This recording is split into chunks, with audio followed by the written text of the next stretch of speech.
Welcome to 1 year later and 25,000 miles in our second Tesla Model Y. This is a 2021 Tesla Model Y, and right now it is the best-selling electric car in the entire world.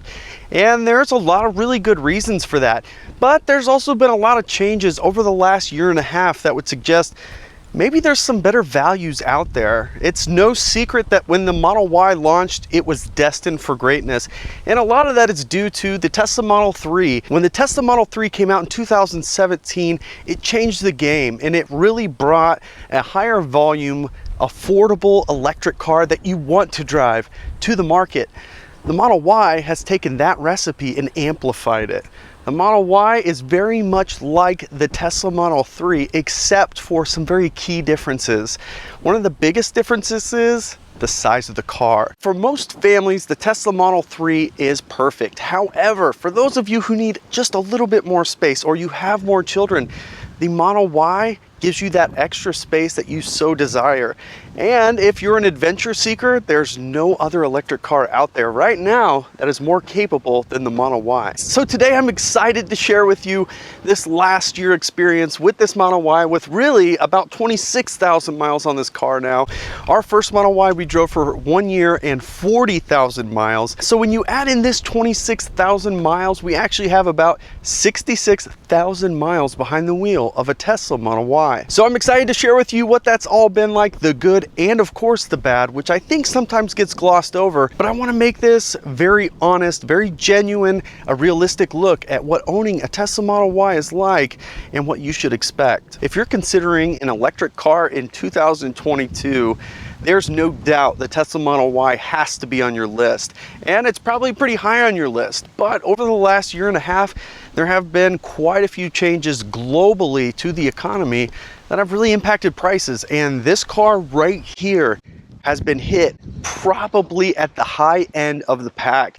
As a matter of fact, this car has gone up about $16,000 in the last year and a half. When we had our first Model Y, it was one of the first 3,000 ever produced, and it was a low VIN number, had a number of issues that needed to be worked out, and this car has had none of those issues. There have been some updates since our previous one. Most notably is the windows. The front two windows are double pane, so the noise has been reduced quite a bit on the inside of this. It's still not the most quiet car out there, but it is a little bit more refined than that first 2020 Model Y that we had. Our very first Model Y was $52,990 base price. When we ordered this car, the price had been reduced and come up a little bit, but at $51,490, it was about $1,500 cheaper when we placed the order for this car. That same car today, $65,990. To get this car spec'd the way that it is spec'd right now is about $72,000, which is no chump change. And while I go through this ownership experience, I do want to keep eyes on the prize here, that I am having the experience of a $52,000 car, not a $72,000 car. That's a big difference. So I'm trying to be honest about that. The value of this car is a no-brainer at the $52,000 base price it was when we ordered it versus the $65,000 base price it is today. These are not apples to apples when you're talking about that big of a price change. The most unfortunate part about that is the Model 3 came out to really bring a mass market, affordable electric car that you want to drive, and the Model Y was an extension of that. Unfortunately, due to inflationary pressures, the prices have gone sky high, and there's really been no slowing of those prices going up. Elon Musk did just recently confirm that once inflation does seem like it's under control, they will start to look at bringing prices down. And if you also add in that production is being added across the globe, 4680 battery cells and full body castings, there's a lot of things in place to help make manufacturing this car even more efficient, which should be a lower cost to manufacture. Of course, Tesla's profit margins have gone sky high as we've been watching these prices go up. But hopefully, once inflation does indeed come to a more manageable level, we will start to see these prices come back down, because a $70,000 Tesla Model Y, in my opinion, is starting to stretch it, especially when you consider the other options that are out there. The biggest benefit of owning a Tesla, and this is the same case for most electric cars, is that cost of ownership. Now, it's hard to compare an electric car to a gas car, I argue, because you're looking at a sticker price, and that sticker price doesn't tell you the full story. Yes, the sticker price on this is more expensive than a comparable gas car, but I don't have gas to pay for, I don't have oil changes, I don't have to flush the transmission fluid or the fuel system every X thousand of miles. This car, I have replaced the wiper blades for $30 and I've bought 2 gallons of washer fluid. That has been the extent of my maintenance. Now I have been rotating the tires myself in the driveway, but that's about $21 a service, and you can do that every 10,000 miles. You should also look at a rotate and balance as well, but I have not done that. So my maintenance costs have been limited to just $30 in wipers and a couple of gallons of washer fluid. Now, with an electric car that has an awesome regenerative braking system like this Tesla Model Y, I don't expect to ever have to worry about brakes. Those brakes are going to last much longer than I'll own this car. There's no engine, so no oil changes, so there's really nothing else really maintenance-wise to be concerned with. The warranty covers the battery for much longer than I'll likely have this car as well, so I feel pretty well protected. And even though I did pay more money for this car, the cost of owning this is something special. And let me explain why that is, because at the end of the day, when you go to sell the car, when you're done with it, this car is actually worth several $1,000s more than when I bought it, even on the used market. With our first Model Y, we sold that car for about $700 less than it cost us to purchase it, and that was with 40,000 miles. That same car today is worth even more money.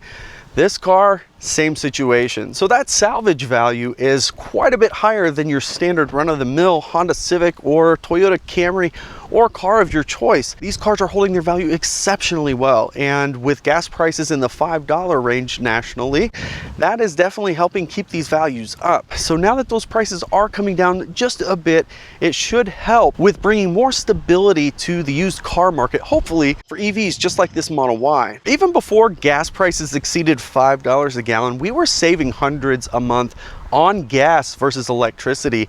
Once those gas prices went through the roof, of course, that only grew. So our gas savings in some months are $500–600. Now, we do a lot of road trips, so that does feed into that and definitely makes it look like a much larger number. But at the end of the day, if the battery was completely empty and I completely filled it, it would be about $9 in electricity to do that with this car. Now, you don't ever do that on a day-to-day basis. Generally, we plug it in at the end of the day, and in the morning it's sitting at 90%. From Orlando to Tampa and back every day right now, that's the commute this car has, and we just use the plug at home to keep it charged. With our last Model Y, the 7-seat configuration was not available, and when it did become available, we placed the order for this car. And that 7-seater is why we made the upgrade, because we knew we were going to have another adult living with us, so we needed extra seating capacity. The nice thing about the third row is you're not sacrificing much. As a matter of fact, there's this small little sub compartment underneath where those 2 seats go that most people don't even realize are there. Your sub trunk is basically the same. So that's the only little bit of space you're giving up just by having the flexibility of having those 2 seats in the back, making it a true 7-passenger vehicle. Now, that said, this is not a 7-passenger for adults. And although there are some people who have shown them sitting back there, myself included, this is not going to be ideal for adults. Now, if you're just running to and from somewhere real quick, it can work in a pinch, no problem. But what you'll see is a short guy like me at 5'6", even I have issues with my head hitting this part of the trim where that lift gate is. It's not a comfortable position, and there's not a lot of leg room in the very back. Plus, you're reducing leg room in the middle row as well by pushing those seats forward to give yourself something in the very back. So the point is, for those of you on the fence about that third row, getting the 7-seat configuration, it's $3,000, and you're not giving up a lot to have the flexibility. But do not pretend that you're going to be able to fit your 6-foot-tall pals in the back of this car with that third row. They're going to hate you. They will be able to scrunch in there, but try putting 2 6-footers in the back of there next to each other, and you tell me how that goes. Now, for us, it is perfect because I have one child in a booster, and I have one child who's still in a full car seat. So our youngest child is in the middle row, and our oldest child, he sits in the very back in that booster seat. Now, one of the downfalls to this third row, there's no air vents back there. So what we have to do is we fold down the middle seat of the middle row to allow airflow to get to that third row much better. This helps to keep them a little bit more comfortable in the very back, and this turns us really into a 6-seat car. So realistically, 6 seats if you're talking about children, is the right number in this car. But with us, it works really great this way, because with this particular car seat in the second row, I can pivot that seat all the way forward and allow my child to climb in and out of that very back. Now, on a day-to-day basis, we usually just open the lift gate and our oldest climbs in through the back, which is the way he likes it. But because we also keep one of those seats folded down, you cannot reach those seat belts very well to be able to buckle this in. So I highly recommend looking into a seat belt extender, and I did buy some generic ones and they do not fit. So these are special belts that you're going to have to buy. So I'm looking into that, and of course I'll share updates on that down the road. One of the best things about Tesla, not just this Model Y, but all Teslas I've been in, is that quote-unquote iPhone experience. It truly is an easy car to get into and figure out what to do. Now, yes, you're gonna have to learn up on some other features of this car to get the full experience, but you can literally just climb into this car and go. As evident by my own father, who hates electric cars, he was able to get in this car, drive it all the way to the airport for me without an issue and no help from me. Probably the biggest benefit of the Tesla Model Y is the space, and this is not just compared to the Model 3, but a lot of electric cars out there. Because there's no engine, because there's no gas tank, you have those spaces available, and Tesla really utilizes this space really well. Unlike the Model 3, you can fit an entire full-size carry-on suitcase in the front of this car, which I do on every road trip. The sub trunk is also very large. It's a little bit larger than the Model 3, mostly in depth. So you can fit another suitcase down there, as well as a number of other items. So the space in this car is fantastic because you can get a lot of stuff stored in the car without going directly to the seats and taking up seating capacity. Now, when you need that extra space, in our case, we just fold down one of those 2 seats in the third row and we have additional space there. So 3 adults, 2 children, and a very large 65-pound dog travel very comfortably in this car. Unlike our first Model Y, I've been very fortunate. A year after our first Model Y is when this thing was built, and they really spent a lot of time refining and perfecting a lot of the problems that they had in the Model Y. I have not had any issues with this particular Model Y, and I'm very grateful for that. So a lot of work was done early on and a lot of growing pains, but those have since gone to the wayside, and this car truly is a good quality car. On our last Model Y, one of the things I learned very quickly about these induction wheels is the tires that come on them are absolutely terrible in the snow. And having lived in Indiana my whole life, now we're in Florida, so I don't have to worry about the snow. But I did have to switch out the tires rather quickly, and it was because I was very scared of the lack of traction that this car had. So these Redestine tires I did get at 25,000 miles previously, so they had 15,000 miles before I swapped them over to here. So with another 26,000 miles, I'm just over 40,000 miles on these tires, and they are still holding strong. I am very happy with these tires, because even down here, although we don't have snow, we do get rainfall that does get pretty substantial. So even with the lack of snow, having that rainfall, you do need good traction. And these tires, they definitely deliver. I'm at 40,000 miles now, and I believe I'm gonna get between 45 and 50,000 miles on them before they need replaced. And the best case scenario, I would have got 30,000 miles on the factory set of tires. So this is gonna be about 15 to 20,000 more miles on these tires than those, plus a much better experience from traction perspective. When it comes to efficiency, I never really noticed any difference. I'm sure there is some minuscule difference, but I never noticed it at the end of the day. And these tires are just about the same amount of noise as the factory tires make, and they do not have foam in them. After our experience with our first Model Y, I knew I have to have white interior. We have white interior in here, and we have white interior in our Model 3, and I could not be happier. We did apply a ceramic product to the interior to keep it clean, and it has held up really well. As a matter of fact, just this last week, I accidentally spilled an entire Coke in the driver's seat. After getting the puddle out of there, I was able to just wipe the seat off with a baby wipe as usual. No issues. I have literally not deep cleaned these seats since I've owned it, so over a year. So there will be a video coming soon on how these seats have held up, because I've not scrubbed them yet from anything, just so you can see what it's like a year later if you at least put a ceramic product on those seats. No issues. It's not a real leather. You can put a sealant on it just like the ceramic, because it's not real leather, and also because it's not real leather, it's a lot easier to maintain than a true leather would be. Also, one of the things that I think the Model Y delivers on that the Model 3 misses on is the seat height. Now the Model 3 sits a lot more sporty stance than the Model Y. The Model Y seat is a few inches taller than the Model 3, but the car itself is also a few inches taller. And I see this all the time at Superchargers. Older people or people with back, hip, knee problems, they struggle to get in and out of the 3. It's because it is a sports inspired car and it does sit so low. The Model Y, you can kind of just turn in and just fall into the seat and not have to struggle as much. So for any of those of you that are maybe older or maybe have some joint issues, you may want to really consider the Model Y just for the comfort of getting in and out of. It truly is a lot easier to get in and out of this car than it is the 3. So something to really think about if you do fall into one of those categories. On this particular car, we did apply PPF, and I did it in 3 stages just for time's sake. I did the front end first, then I did the middle of the car, then I did the back of the car, and I spent about $2,000 to do it myself by going to driveprotected.shop, and I used code BTG to save 20%. So about $2,100 to do that. And if you've had any quotes on PPF, you know how much I just saved by doing it myself. It's not a perfect install, but it does do the job. And to prove that, just this year while traveling from Tampa, I actually ran over a stick in the middle of the road at 60 miles an hour that came out of nowhere, and it shot right at the side of the car and nailed the back door. And fortunately, all I have to deal with is a dent and not a dent and paint as an issue for this door. So it really did pay for itself by saving that paint in this one situation. Now the front of the car has hit some debris on the highways that has not penetrated, so it's also saved the front end of this car. Something to really consider, especially early on in your ownership experience. It's a lot easier to apply now than it is later when you already have chips and bugs and debris and things built up on the paint. But again, with all these wonderful traits of this car and how much I do love this car, it is still a $65,990 car. That's a lot of money.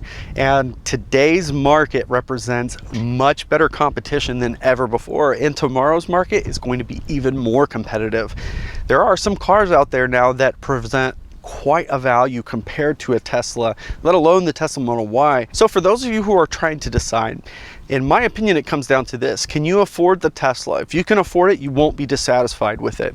If getting the Tesla is really stretching your budget, then you should really consider some of these other options that have a lot of features for the money. And I'm gonna start highlighting some of those on this channel just to show you what else is out there that doesn't cost $65,000 like this Model Y.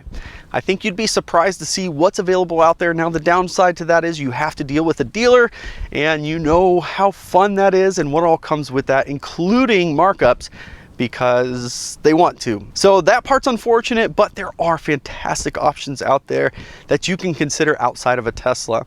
But if you can afford it, you will not be dissatisfied with having a Tesla. And then it takes me to my other point, and this is really the biggest drawback of this car compared to our previous one, in my opinion. Not that long ago, Tesla had a ton of Model Ys and 3s just stacking up in a parking lot, and it got to the point where it was about 10,000 cars were sitting there. Out of the blue, Tesla announced they would be rolling out their vision-only system effective immediately, and then the parking lot emptied. Now I'm not saying that's why those cars were sitting there, but it kind of looks that way. The problem with this is when Tesla rolled out the vision-only system, it wasn't ready. And I don't care what anybody says, I've lived it. This car had phantom braking like nothing before. Our white car had phantom braking too, but it was very predictable and it was very rare. It happened on very specific situations. This car, it happened all the time. Now, fast forward to today, sometime in April, there was an update that came out that fixed a ton of the phantom braking issues. But there still is phantom braking, and furthermore, the forward collision warnings is ridiculous on this car, and it's really starting to aggravate me because we want to switch to Tesla insurance, but part of getting Tesla insurance, your rate is based on your safe driving. So for every forward collision warning you get, it's gonna ding you and cost you money. Unfortunately, this car gives me more forward collision warnings than I've ever seen in my life, and it's completely unnecessary. So there's still, even today, a lot of work that needs to be done on vision only system to get better, and it will get better. But right now, this car is not as good in autopilot as our previous car was that also had the radar. Now, Tesla has argued that having radar and vision together does not work as well as having just vision, and I can get behind that. But we still need a lot of development to happen to make that work. And it seems right now Tesla is more focused on full self-driving than they are on enhancing just standard autopilot. So as we sit here and wait for that to continue to get better, which it will, it is frustrating at the time because the phantom braking can be alarming, especially when you're going 60 miles an hour down a back highway and the car abruptly brakes, and it brakes hard when somebody is right behind you. So we're going to continue to watch this and hope that it gets better quickly because there's still a lot of work to be done there. Probably one of the biggest reasons why you are considering a Tesla is because of the Tesla Supercharging network. There is no question it is the largest, most reliable charging network in the entire world, especially here in the United States. Nothing can touch it. Now, Electrify America is apparently getting better, and I can't speak from experience because the only time I've used it, it didn't work. But I've heard it is getting much better, but it doesn't matter because at the end of the day, Tesla has the best charging network, and that's why a lot of people aren't even considering other options. But that's all about to change because Tesla is going to be opening up supercharging to all makes and models. And when that happens, a couple things are going to follow. Number one, some people are going to be really upset, especially those of you who live around very congested superchargers. Your long wait times are going to get even longer by giving access to all electric cars on the road. Number two are the people who are going to be excited because now you can consider that Kia in the same sense that you considered the Tesla, specifically on the ease of road trips, because now that Kia can charge just as quickly as this car can on a road trip and have access to that Tesla network. That is going to really change the game for a lot of these other cars that some people aren't even considering. So I'm back and forth on this particular topic because I do think it's good for advancing electric cars, but I am disappointed because although I don't have to wait often on the type of driving I do, I'm pretty sure by opening it up to all the electric cars, this is going to create an issue on the interstates when you're on road trips. So hopefully we can expand out and blow out supercharging even faster than the ridiculous speed they're already moving, and we can have enough chargers for everybody. So what I really hope that you get from this is the Tesla Model Y experience is dynamic. I love this car. And it does have some quirks, but there's no other electric car I would rather have. And the best way I can sum this up is Tesla has ruined other cars for me. You see, I grew up in a car family and I love cars. I've always wanted a Porsche. But when I got a Tesla, there's no other performance car that I could get that could match the acceleration of this car and have no maintenance. It has truly ruined other cars for me. And I think that's where Tesla has really broken through and brought together car enthusiasts and people who don't care about cars all together. Tesla has shown that it can be done, and this car standing at top of the podium is absolute proof that electric cars are the future. I really hope that you enjoyed this video, and if you did, of course, give it the thumbs up. If you haven't already, of course, subscribe to the channel as we continue to post content regularly. You can follow us on Twitter and Instagram at Bearded Tesla. Thanks so much for joining us, and we'll catch you next time.